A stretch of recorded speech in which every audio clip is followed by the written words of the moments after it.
भारत से बिगड़ रहे रिश्ते, चौतरफा संकट में फंसा बांग्लादेश। भारत से तनाव के बीच टेंशन में यूनुस सरकार।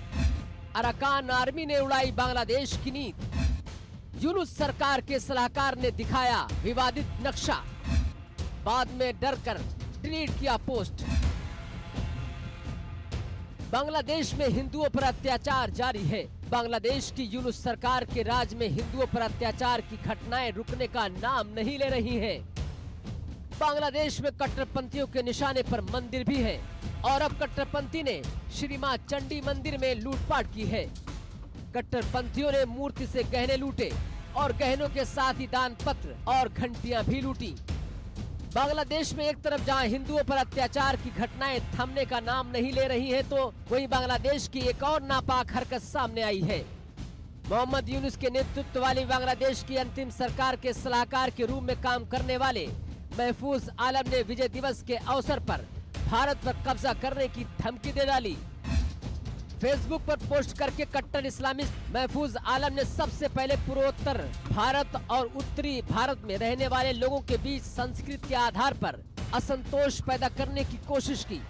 बाद में उसने विवादित नक्शा जारी किया, जिसमें पश्चिम बंगाल, त्रिपुरा और असम को बांग्लादेश का हिस्सा दिखाया गया। हालांकि विवाद बढ़ने के बाद उसने पोस्ट को डिलीट कर लिया।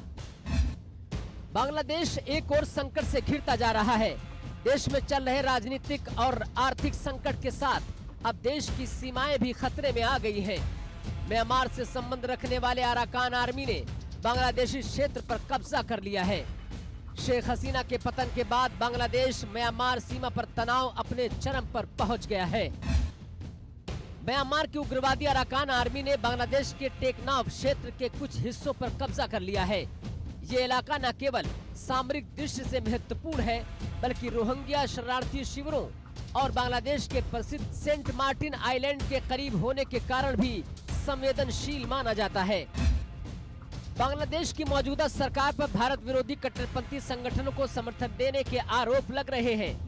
विशेषज्ञों का कहना है कि भारत के साथ बढ़ती दूरी का असर बांग्लादेश की आंतरिक और बाहरी सुरक्षा पर भी पड़ रहा है। Bureau report, India news.